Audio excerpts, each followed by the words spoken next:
نفعنا بعلومه في الدارين آمين. وعن أنس رضي الله عنه قال قال رسول الله صلى الله عليه وسلم ما من حافظين يرفعان إلى الله عز وجل ما حفظا من ليل أو نهار فيجد الله عز وجل في أول الصحيفة وفي آخرها خيرا إلا قال للملائكة أشهدكم أني قد غفرت لعبدي ما بين طرفي الصحيفة رواه الترمذي والبيهقي. Dan dari Anas bin Malik radhiyallahu anhu, semoga Allah meridainya. Anas bin Malik yang diberi oleh Nabi kunyah dengan Abu Hamzah, umur 10 tahun sudah diserahkan oleh emaknya kepada Rasul untuk menjadi khadimnya. Jadi salah satu khadim Nabi itu adalah Anas bin Malik, di antara banyak khadim-khadim Nabi. Abu Hurairah adalah khadim Nabi. Kemudian Abu Malik al-Ash'ari, hadis yang kita baca semalam, juga termasuk khadim Rasul sallallahu alaihi wasallam. Dan pada waktu ibunya yang bernama Ummu Sulaim datang membawa Anas bin Malik kepada Rasul, maka di situ Ummu Sulaim bilang kepada Nabi, doakan ya Rasulullah. Maka didoakan oleh Nabi dengan doa yang terbaiknya. Apa bunyi doanya? Allahumma aktir malahu wa waladahu wa barik lahu wa adkhilhul jannah. Yang pertama, Allahumma aksir malahu, ya Allah ya Tuhan, tolong banyakkan hartanya. Jadi orang kaya Anas bin Malik, kebunnya melimpah-limpah ruah. Wa waladahu, banyak anak Anas bin Malik. Bahkan dalam kitab Al-Jawahirul Lu'lu'iyah, Anas bin Malik ni sampai ratusan anaknya, tapi yang banyak laki-laki, bininya banyak juga. Itu itu lebih dari satu induk. Tidak satu induk, itu banyak. Dan yang banyak lahir itu anak laki-laki. Bahkan ada yang bilang semuanya laki-laki. Dan kelahiran anaknya yang laki-laki itu menjadi kebanggaan oleh Anas bin Malik, karena diharapkan nanti menjadi tentera-tentera Allah dalam membela agama Allah yang mulia ini. Kemudian didoakannya wabarik lahu, berkahilah. Tidak ada keberkahan yang luar biasa yang didapat seseorang kecuali keberkahan dapat bertemu dengan Nabi sallallahu alaihi wasallam. Pada kajian kita di kitab Atba'ul Qurama yang dibaca oleh guru kita Ustaz Haji Nano Wahyudi, kita sudah membaca bagaimana berkah-berkah yang dicari oleh para sahabat dari Nabi sallallahu alaihi wasallam, dan berkah yang dicari oleh sahabat kepada sahabat sendiri. Bahkan ada yang mencium tangan sahabat disebabkan karena tangan sahabat itu pernah bertemu atau bersentuh dengan tangan Nabi sallallahu alaihi wasallam. Nah, jadi wabarik lahu, dapat berkah. Lalu wa adkhilhul jannah, masukkanlah dia ke dalam surga. Maka kita pun yakin kalau Anas bin Malik ini adalah orang yang ditempatkan oleh Allah ke dalam surga.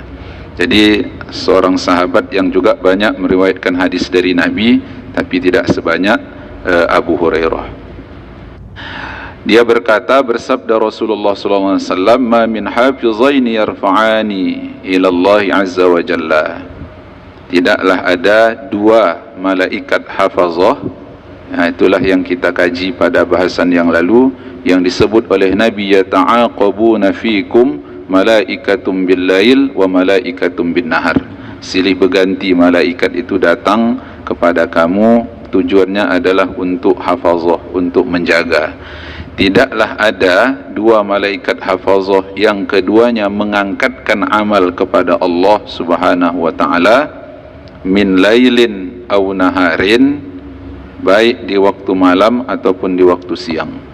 Fayajidullahu azza wa jalla fi awwalis sahifah, lalu kemudian amal yang dilaporkan itu Allah dapatkan pada amal tersebut fi awwalis sahifah, pada catatan amal yang pertama atau lembaran dari catatan amal itu. lembaran pertama dari catatan amal itu. Wa fi akhiriha, dan pada akhir dari lembaran catatan amal itu, khaira, kebaikan, illa qala lil malaikah, kecuali Allah berkata kepada malaikat. Apa kata Allah? Ushidukum anni qad ghafartu li ibadi, aku jadikan kamu sebagai saksi, saksikanlah, anni qad ghafartu li ibadi, sesungguhnya aku sudah mengampunkan dosa-dosa untuk hambaku. Ma baina tarafayis sahifah, apa yang ada di antara dua ujung atau dua dari lembar catatan amal itu. Jadi ada catatan amal, sahifah awal, sahifah akhir, itu didapati kebaikan padanya, maka Allah Ta'ala berjanji, Allah Ta'ala sudah mengampunkan dosa-dosa hamba itu. Pada riwayat yang lain, ini bukan wa fi akhiriha khaira. Jadi ada riwayat Ibnu Majah, wa fi akhiriha istighfaron. Jadi istighfar. Jadi pada akhirnya adalah istighfar. Nah, jadi ini hadis menunjukkan atau membicarakan tentang fadilah istighfar. Wa fi akhiriha istighfaron, itu pada hadis yang diriwayatkan oleh Ibnu Majah. Nah, kemudian hadis ini riwayat At-Tirmizi dan Al-Baihaqi. Wa an Abi Bakrin radhiyallahu anhu, dan hadis ini dari Abi Bakrin radhiyallahu anhu. Ini sahabat Nabi yang mulia, yaitu yang disebut oleh Nabi dalam hadisnya, Abu Bakrin wa Umar sayyida ahlil jannah. Abu Bakar dan Umar itu adalah dua penghulu dari dua pimpinan dari ahlul jannah, penghuni-penghuni surga. Abi Bakrin namanya adalah Abdullah ibnu Abi Quhafah, itu nama yang sebenarnya dari Abu Bakar Siddiq itu. Qala, Abu Bakar Siddiq berkata, sami'tu Rasulullah sallallahu alaihi wasallam yaqul, aku mendengar Rasul sallallahu alaihi wasallam bersabda. Dan di antara salah satu ciri khas dari hadis mutawatir itu adalah apabila si perawi atau sahabat yang meriwayatkan hadis itu, dia riwayatkan secara hissi atau dengan cara sami'tu atau ra'aitu, gitu. Itu diantara salah satu ciri khas hadis mutawatir itu. Walaupun kemudian ketika nanti ada syarat-syarat yang lain kurang, memang dia tidak juga bisa disebut mutawatir, karena ada 4 syarat hadis mutawatir yang disebut oleh ulama alul hadis. Jadi sini sami'tu Rasulullah yaqulu, aku mendengarkan Rasul sallallahu alaihi wasallam bersabda. Nah, apa sabda Nabi? Ma min rajulin yudhnibu dhanban thumma yaqumu fayatatahharu thumma yusalli thumma yastaghfirullaha illa ghafarallahu. Tidaklah ada seorang yang melakukan satu perbuatan dosa, thumma yaqumu, lalu dia bangun, kemudian dia bertoharoh. Kalau bertoharoh dari hadas besar dengan cara mandi, mengangkatkan hadas besarnya, bertoharoh dari hadas kecil, berwudu untuk mengangkatkan hadas kecilnya. Thumma yusalli, lalu kemudian dia melakukan salat. Nah, thumma yastaghfirillaha, kemudian dia beristighfar, mohon ampun kepada Allah. Illa ghafarallahu, melainkan Allah Ta'ala mengampunkan dosa-dosanya. Barangkali ini adalah salat sunnat taubat. Memang judul kaji kita ini adalah salawatun yaghfir liman addaha, salat-salat yang dapat mengampunkan dosa bagi orang-orang yang melakukan salat tersebut. Jadi ini salat sunnat taubat. Orang yang berdosa lalu kemudian dia bangun, lalu bertoharoh dia, maksud dari bangun itu adalah tergerak hatinya, lalu dia lakukan aktivitas untuk bertoharoh, atau bisa jadi ketika dia bangun dari tidur, dia bangun lalu bertoharoh, lalu dia salat, beristighfar, mohon ampun, minta ampun kepada Allah. Jadi kalau ini adalah salat sunnat taubah, maka niatnya adalah niat sunnat taubah. Usalli sunnat taubati rak'ataini lillahi ta'ala, begitu lafaz niatnya. Thumma qara'a hadhil ayata, lalu dia membaca ayat berikut. Nah, jadi bagi orang yang melakukan salat sunnat taubah, ada baiknya kalau dia membaca ayat ini. Walladzina idza fa'alu fahishatan aw zalamu anfusahum dzakarullaha fastaghfaru lidzunubihim wa man yaghfiru dzunuba illallah wa lam yusirru ala ma fa'alu wa hum ya'lamun. Alu Imran 135. Alu Imran 135. Ini dalam kitab ini dipendekkannya saja al-ayah sampai ke zakarullah. Karena udah hafal karena ini ayat populer nih, memang betul. Ini ayat yang sudah populer. Walladzi dalam kitab apa itu ada tambahan rakaat keduanya. Kalau rakaat keduanya yang apa? Wa may yaf'al su'an aw yazlim nafsahu thumma yastaghfirillah yajidillaha ghafurar rahima. Itu rakaat kedua. Pada rakaat kedua. Itu surah Al-Maidah. Coba ini Al-Imran. Ini 110 kayaknya. Ini dibaca setelah solat. Setelah solat. Dalam rakaat. Ayat yang dianjurkan untuk dibaca pada rakaat pertama. Walladzina idza fa'alu, lalu kemudian nanti yang kedua wa may yaf'al su'an aw yazlim nafsahu. Ya.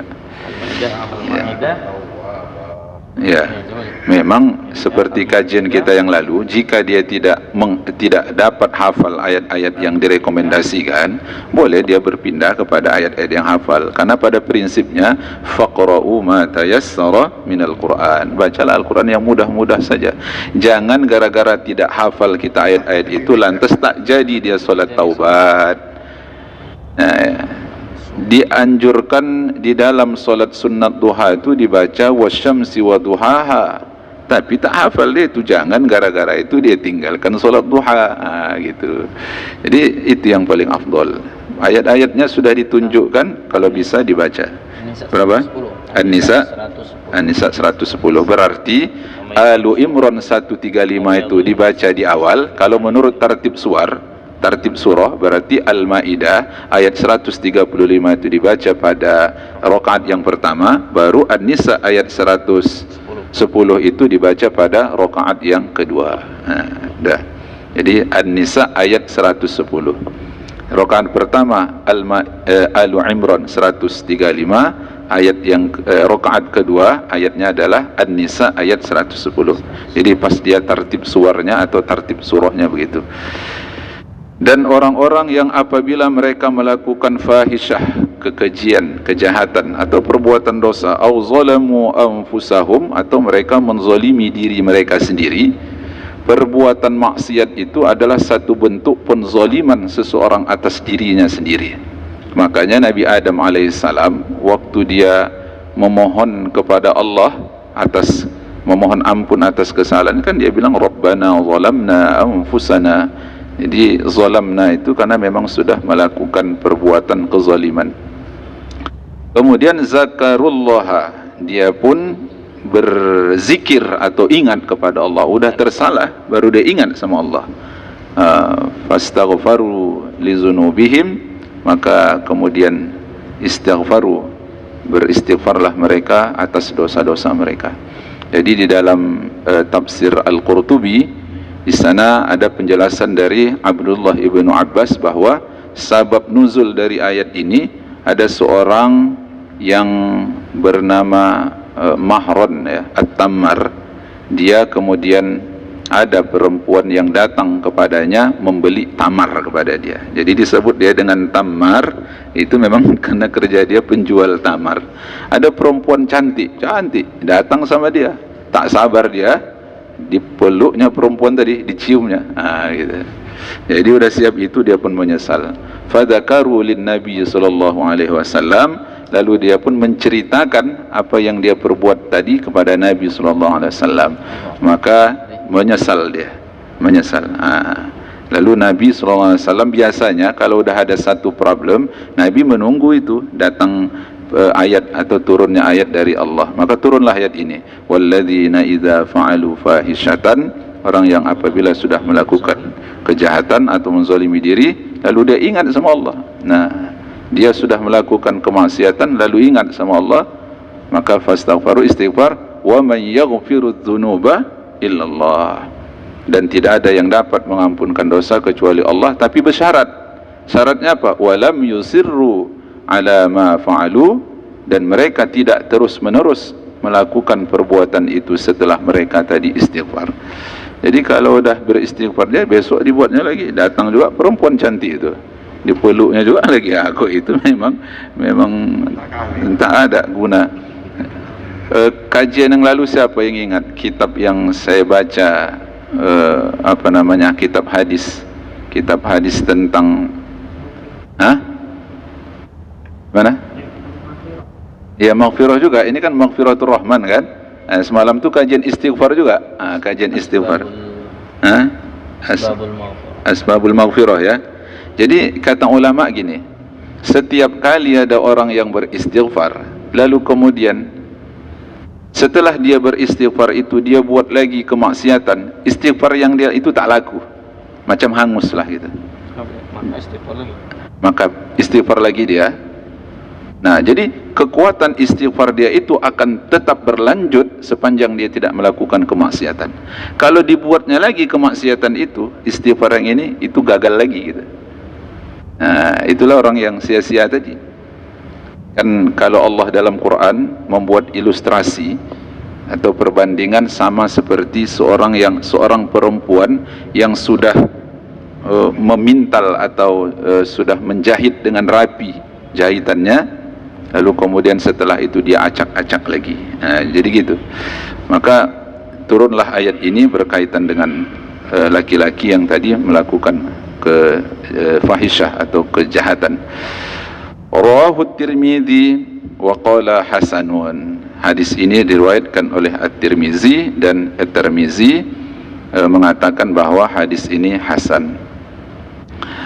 Wa Abu Dawud wan Nasa'i, dan juga Abu Dawud dan An-Nasa'i, wa Ibnu Hibban, juga Ibnu Hibban, wal Baihaqi, dan Al-Baihaqi. Wa qala, Al-Baihaqi berkata, ada tambahan lagi, thumma yusalli rak'ataini. Kalau tadi kan summa yusalli saja, kemudian dia salat, berarti umum, boleh 2 rakaat, boleh pula 4 rakaat.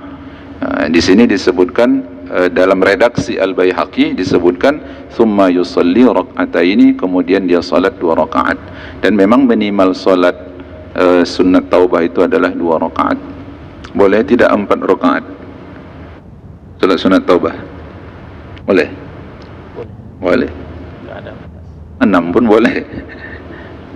Namanya salat sunat taubat kan.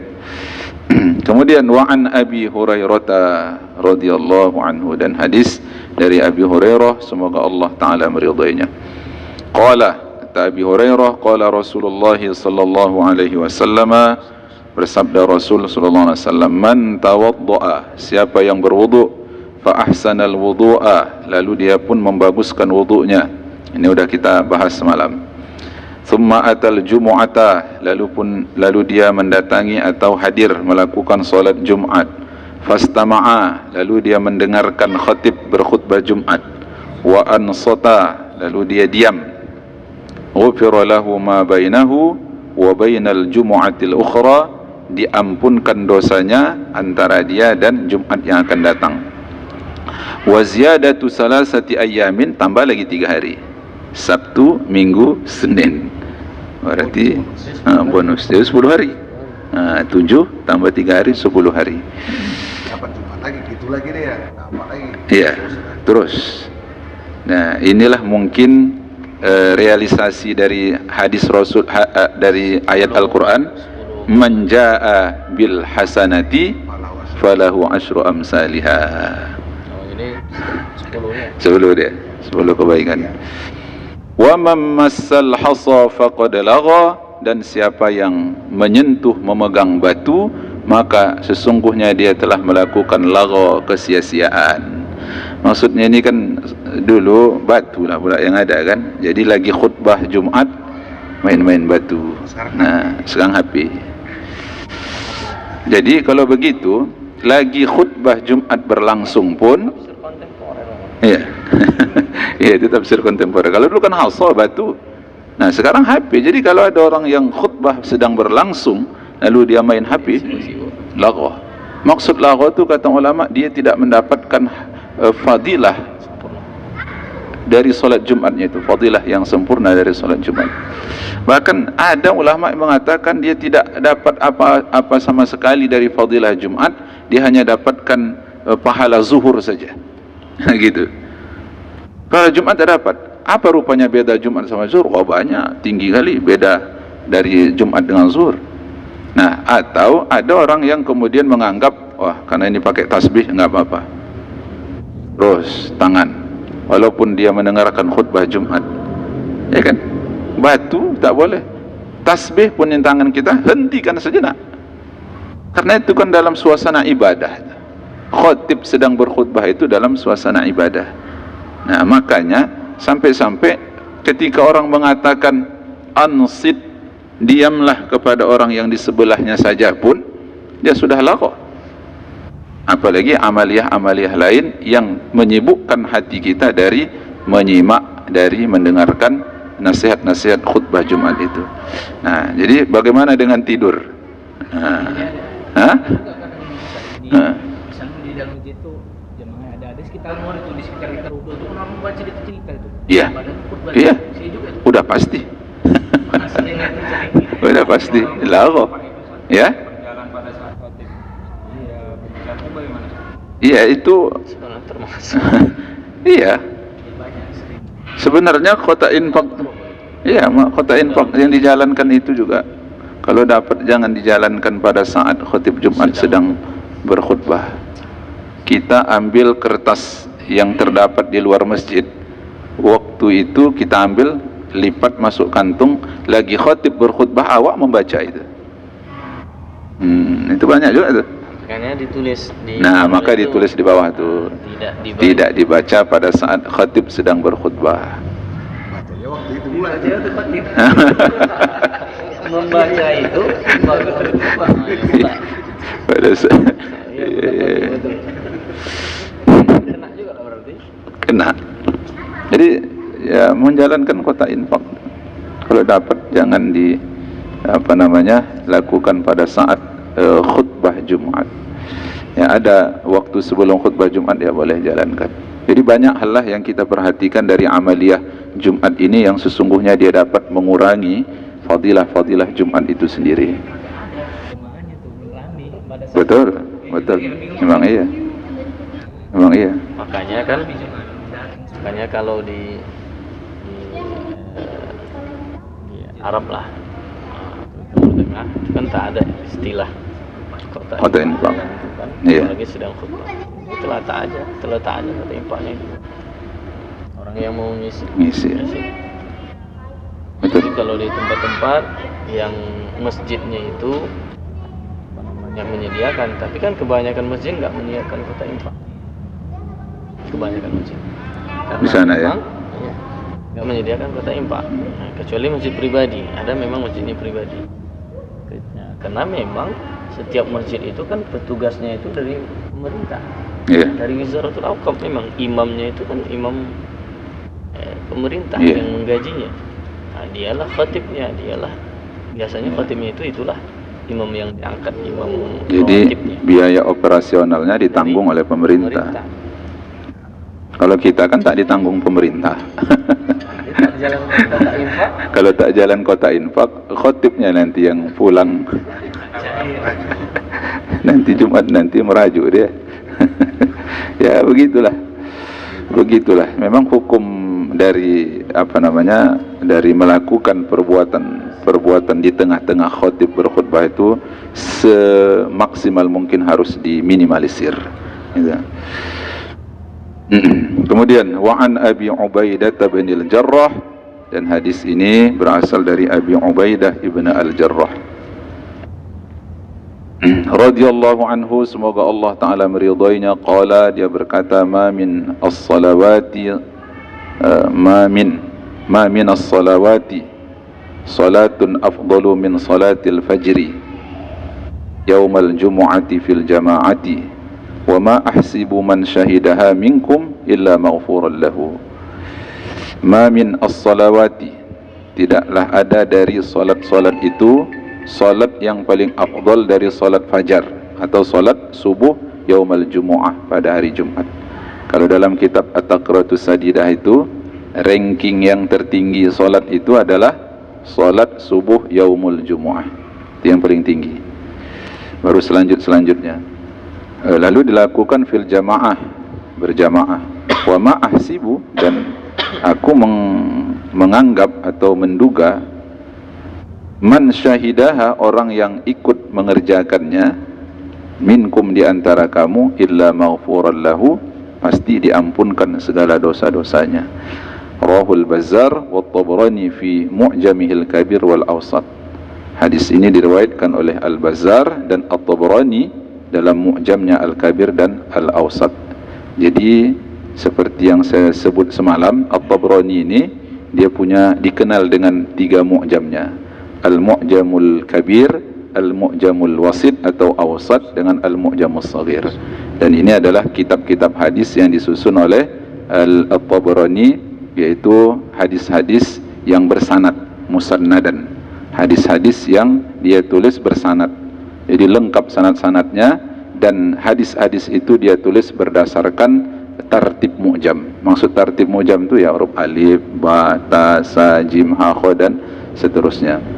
Nah, tapi nanti ada salah satu mu'jam, kalau tak salah mu'jam Al-Awsat itu, dia tulis mu'jam itu sesuai dengan arahan dari syekhnya atau guru dari At-Tabrani. Nah, kemudian wa an Abi Hurairah, dan hadis berasal dari Abi Hurairah radhiyallahu anhu, semoga Allah taala meridainya, an Rasulillah sallallahu alaihi wasallam, dari Rasul sallallahu alaihi wasallam, qala, Nabi bersabda, as-salawatul khamsu, salat-salat yang 5 waktu, wal jumu'atu ilal jumu'ati, Jumat ke Jumat, wa ramadhanu ila ramadhan, Ramadan ke Ramadan. Ramadan kita tahun yang lalu, Ramadan tahun yang ini, mukaffiratun ma bainahunna, adalah penghapus dosa yang ada di antara dua atau di antara salat-salat Jumat dan Jumat, Ramadan dan Ramadan. Idzaj tanabal kabaira, atau idzaj tunibal kabairu, sepanjang dia menghindarkan atau menjauhi dirinya dari kabair, dosa-dosa besar. Kalau tak dijauhinya dosa besar, berarti tak dapat dia fadilahnya itu. Solat juga, tapi dosa besar yang lain dibuatnya, maka tak dapat dia. Rawahu Muslimun, hadis ini diriwayatkan oleh Imam Muslim, Abul Husain Muslim ibnu Al-Hajjaj ibnu Muslim Al-Qushairi An-Nisaburi. Wafat tahun 261, lahirnya tahun 206. Itu Imam Muslim, peringkat kedua yang kemudian pada urutan hadis, ya kan, setelah Al-Imam Al-Bukhari. Wa an Salmana, dan hadis dari Salman, ini tentunya Salman Al-Farisi, orang yang meninggalkan keluarganya atau ayahnya untuk mencari kebenaran demi kebenaran, berpindah-pindah dari satu rahib ke rahib yang lain, dari satu rahib ke rahib yang lain, sampai kemudian Salman Al-Farisi bertemu dengan Rasul sallallahu alaihi wasallam. Lalu Rasul pernah bilang, Salman minna ahlul bait. Salman itu adalah ahli bait kami. Ada itu di Madinah, namanya Masjid Salman. Nah, orang-orang Faris atau orang-orang Farsi itu kalau dah datang ke masjid kalau dah mau datang ke Masjid Nabawi, wah, rame-rame orang tu menghadap Masjid Salman itu, karena bangga kali orang tu dengan Salman Al-Farisi. Karena pula jadi sahabat Nabi kan, yang dekat dengan Rasul, lalu kemudian Nabi menganggapnya sebagai keluarga dia. Qala Rasulullah sallallahu alaihi wasallam, Rasul sallallahu alaihi wasallam bersabda, la yaghtasilu rajulun yaumal jumu'ati wa yatatahharu mastata'a min at-tuhur. Tidaklah seseorang mandi ightisal pada hari Jumat dan dia bertaharah sesanggup-sanggup, semampu-mampunya dari taharahnya, pokoknya sebaik-baik mungkinlah taharah yang terbaik, apakah dia mandi atau berwudu. Wa yudhin min duhnin, lalu dia kasihkan pada pakaian dan tubuhnya itu wewangian, wa yamassu min tibihi, lalu dia sentuhkan atau dia berikan dari minyak-minyak wanginya itu, atau dia pakai minyak wangi. Thumma yakhruju, lalu dia keluar dari rumahnya menuju masjidnya untuk melakukan solat Jumat tentunya. Fala yufarriqu baina itsnaini, dan dia tidak mentafrik di antara dua orang. Mentafrik itu memisah di antara dua orang. Ada orang yang udahlah datang terlambat ke masjid solat Jumat, lalu mau duduk paling depan, maka diuraikannya orang tu, oh, pinggir. Jadi fala yufarriq baina itsnain. Jadi summa yusalli ma kutiba lahu, di salat, ia salat, yaitu salat yang diwajibkan untuk dia, yaitu salat Jumat. Summa yansitu, dia pun diam. Idza takallama al-imam, summa yansutu, ansata yunsitu, yunsit ya. Summa yunsitu, kemudian dia pun diam. Idza takallama al-imamu, sepanjang imam berkhutbah. Sepanjang imam berkhutbah, karena memang yang jadi khatib gitu kan, yang jadi imam itu dialah yang jadi khatib, yang jadi khatib itu dialah yang jadi imam, gitu sunnahnya. Rasulullah khatib, dia jadi imam. Makanya imam-imam Masjidil Haram tu seperti As-Sudais, dia jadi imam Jumat, dia juga khatib. Jadi begitu pula kalau di sini juga sebagian tempat. Kalau masjid besar kita di sini beda. Imamnya dipilih dari hafiz Quran, padahal ustaz tu hafiz juga.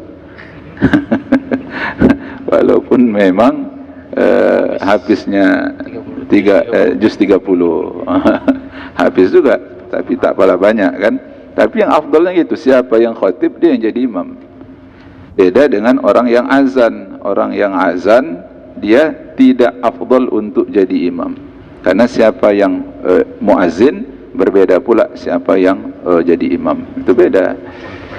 Kecuali kalau memang tak ada sama sekali kan. Kalau dah tak ada apa boleh buat, dia azan, dia imam, dia pula apa namanya nutup masjid, dia juga buka masjid, dia qomat. Karena jamaah tak ada, ya kan. Dia yang bilang waladhdallin, dia juga mengaminkan. Memang begitulah udah. Jadi imam berkhutbah, dia diam. Nah, jadi ini syarat-syarat harus dipenuhi, barulah illa ghufira lahu ma bainahu wa bainal jumu'atil ukhra, barulah dia mendapatkan fadilah. Apa fadilahnya itu? Diampunkan dosa-dosa dia, ma bainahu wa bainal jumu'atil ukhra, antara dia atau antara hari dia pada waktu itu dengan Jumat yang akan datang. Dan tadi ada seminggu plus 3 lagi, tambah 3 hari lagi, itu jadi 10. Rawahul Bukhari, dan hadis ini diriwayatkan oleh Al-Imam Al-Bukhari, yaitu Abu Abdullah Muhammad ibnu Ismail ibnu Ibrahim ibnu Mughirah Al-Ju'fi Al-Bukhari. Dulu kami waktu sanawiyah dipaksa menghafal apa ini, nama-nama rawi hadis ni, karena dalam kitab istilah mustalah hadis di sanawiyah itu kan ada Al-Kutubus Sittah. Kutub Sittah yang pertama adalah As-Sahihul Bukhari, musannifuhu wa huwa al-Imam Abu Abdullah Muhammad ibnu Ismail ibnu Ibrahim, dan seterusnya. Jadi sisa-sisa dari hafalan dulu itu masih ada juga, lengket sekarang. Sikit-sikit. Jadi itulah yang diulang-ulang, biar jangan lupa deh. Wa an Abi Bakrin wa Imran wa an Abi Bakrin wa Imran bin Husain, dan dari Abi Bakar Imran bin Husain. Imran bin Husain ini sahabat Nabi yang pernah mengalami sakit yang berkepanjangan dan berat. Ya, Imran bin Husain. Lalu pada saat dia sakit itu Allah kasihkan kompensasi berupa dapat bertemu dan berinteraksi dengan malaikat. Begitu dia sembuh, tak jumpa lagi malaikat tu. Berdoa lagi dia, ya Allah, kalau memang sakit yang membuatku berjumpa dengan malaikat, sakitkan aku lagi Allah. Itu Imran bin Husain.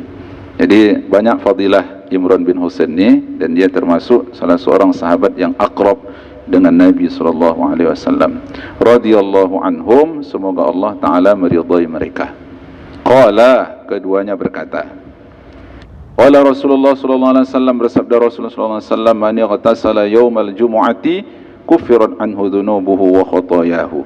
Siapa yang mandi pada hari Jumat, diampunkan, dihapuskan dosa-dosanya dan kesalahan-kesalahannya. Sekaligus dua. Al-waw li apa waw? Li mutlaqil jam'i. Waw itu untuk mutlak jamak, dihimpunkan zunub dan khataya.